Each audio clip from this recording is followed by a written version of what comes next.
Et figurez-vous que Wilfried Nancy est en ligne avec nous depuis Ah, Columbus. Bonjour.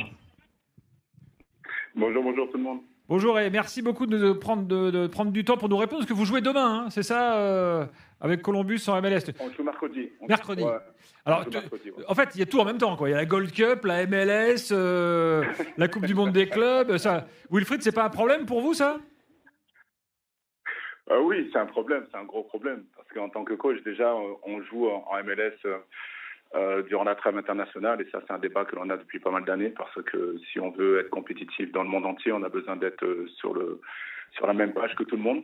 Mais je pense qu'on va y arriver d'ici l'année prochaine. Ils vont changer tout ça, j'espère bien. Alors, ça, c'est toujours les Américains, ils ont toujours souvent, il y a des choses bien, mais parfois ils ont du mal à s'adapter à l'international. Mais bon, vas-y. Daniel. alors, Wilfried Nancy, vous êtes un coach dont on entend parler depuis pas mal de mois maintenant en France. Il y a une sorte de hype autour de vous qui s'est également alimentée avec l'arrivée de Rosenior à Strasbourg. On a fait une sorte de lien entre vous deux. Et puis, comme ça marchait bien pour lui, il y a eu ce lien d'ici, quoi, en fait, venu d'ici. Vous allez venir en Europe, vous allez venir en France. Comment vous prenez le fait qu'on parle de vous maintenant, qu'à chaque fois qu'il y a une rumeur d'un coach qui doit venir en France ou en Europe, votre nom est avancé, alors qu'on vous connaît encore très très peu finalement? Ouais, effectivement. Mais la chance que j'ai, l'avantage que j'ai, je veux dire, c'est que je sais d'où je viens. J'ai eu des hauts et des bas dans ma vie. Donc, du coup, je sais que dans le football aussi, tout va très vite. Et donc, j'ai un coach que je respecte énormément, j'en ai plein d'ailleurs, mais Carlo Ancelotti, c'est quelqu'un que je respecte beaucoup parce que qu'est-ce que j'ai appris avec lui, c'est que c'est un des coachs les plus titrés au monde, mais il a été viré plusieurs fois. Et donc, ça fait partie du métier un peu tout ça. Donc, en fait, je suis pas un carriériste. Je me retrouve à 49 ans à Columbus, c'était pas prévu. Je me suis retrouvé à Montréal il y a une quinzaine d'années, c'était pas prévu. Donc le futur m'amène toujours à voyager, m'amène toujours à voir plein de choses. Donc je me mets pas de limite tout simplement. Et si demain je dois venir en Europe, encore une fois, ça sera pas un rêve, ça sera une opportunité parce que je suis européen, je suis français aussi. Et donc du coup voilà. Donc Mais est-ce que c'est une envie, Wilfried? Est-ce que c'est une envie maintenant? Puisqu'on parle beaucoup de vous, est-ce que vous avez envie de venir ici? Oui, j'ai envie de me challenger, bien entendu. C'est quelque chose qui m'intéresse parce qu'encore une fois, la vie est faite de challenges. Si on n'a pas de challenge dans la vie, c'est pas bien. Donc du coup, au bout d'un moment, on a envie de voir nos limites. Et comme je pars du principe que j'ai pas envie de me mettre de limites, donc bien entendu, un jour, j'aimerais bien voir qu'est-ce que je peux faire en Europe. Après, quand, ça, je sais pas. Il est humble, hein, mais tout le monde le veut en France. Ça va, mon Wilfried? Parce que c'est toi qui reçois les coups de fil pour Wilfried, C'est lui qui prend Jérôme? les coups de fil et la com, surtout. Après. Mais juste un mot sur. Mais comment ça, tout le monde le veut en France, Non, Jérôme? c'est vrai, aujourd'hui, tous les clubs de Si Ligue tout le 1, monde le veut, pourquoi il n'y est pas? Pourquoi il n'y va pas? parce qu'aujourd'hui, il a un super contrat et dans un beau club et qu'il attend le bon moment, je pense. Enfin, je ne vais pas répondre pour lui, mais voilà. Oui, mais, quitte à venir en France, il veut pas aller dans... Ce que je peux te dire, c'est qu'aujourd'hui, tous les clubs de Ligue 1 sont vraiment intrigués par son profil parce qu'il a une équipe aujourd'hui en MLS qui joue. C'est une vraie belle équipe, une vraie belle philosophie de jeu. Et alors, quel est son style? Parce que peut-être lui, on aura du mal à en parler. Ou alors, Wilfried, parlez-nous un peu de votre football. C'est quoi votre football? Parce que, encore une fois, en France, on entend beaucoup votre nom, mais on ne voit pas jouer vos équipes. Donc... Ouais, malheureusement, dommage. J'aimerais bien que ça change un peu, mais bon. Non, regardez, mon style, il est. Je vais vous raconter une anecdote et vous allez comprendre pourquoi je joue de cette façon-là. J'ai été un joueur de deuxième division, pas longtemps, mais je viens de Toulon et donc avant j'ai joué en deuxième division, un peu en troisième division. J'étais pas rapide, j'étais défenseur central et donc j'avais des émotions par le jeu, que par le jeu. Et donc du coup, quand j'ai joué libéraux à l'époque et donc quand j'anticipais le jeu, j'avais des émotions.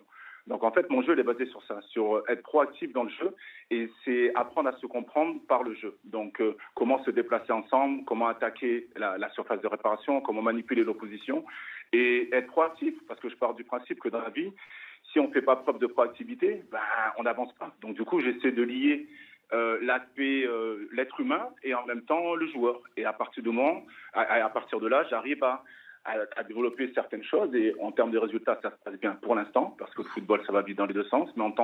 Mais par rapport à ce que je veux mettre en tant que performance ou par rapport au style de jeu que j'ai, c'est quelque chose qui me donne des émotions et les émotions, c'est très important pour moi. Et qu'est-ce que justement, par rapport à ce qu'on avait comme débat tout à l'heure sur la culture foot aux États-Unis, Est-ce que vous avez la sensation d'apporter aussi, à vous écouter, c'est cette force collective, le fait de courir ensemble, de récupérer ensemble et voilà finalement ce qu'on voit aujourd'hui dans les équipes très très collectives comme le PSG ou comme l'Italie qui a été championne d'Europe.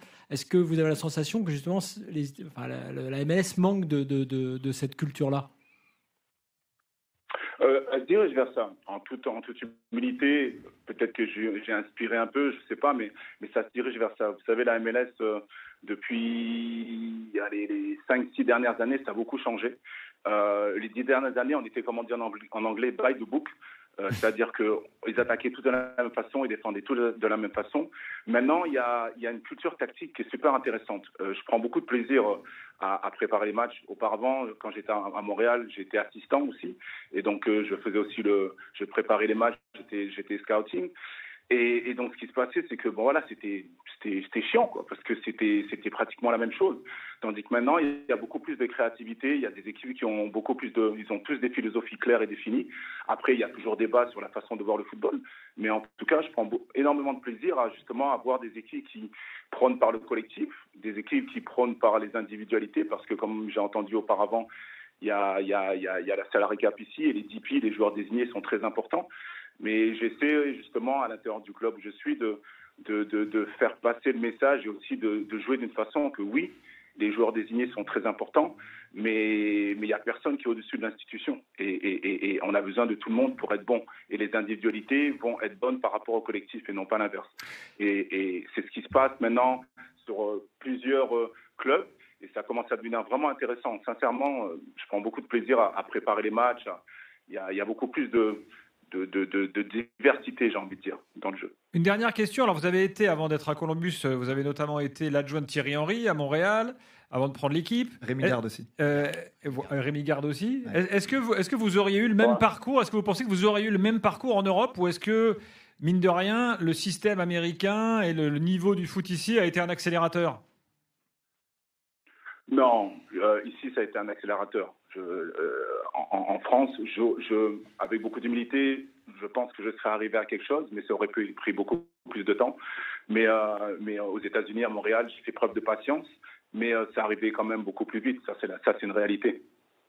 Bon, bah voilà, ça c'est aussi une spécificité, sans doute, de faire confiance à des coachs plus jeunes. Il y a beaucoup de coachs jeunes.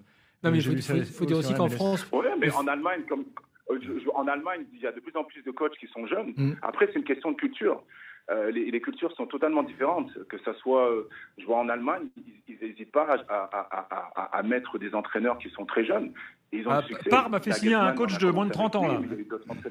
Ouais, c'est vrai. Non, mais c'est vrai que c'est intéressant aussi de voir qu'en France, pour vous, Wilfried d'ailleurs, peut-être prochainement, c'est qu'il y a des gars qui vous font du bien.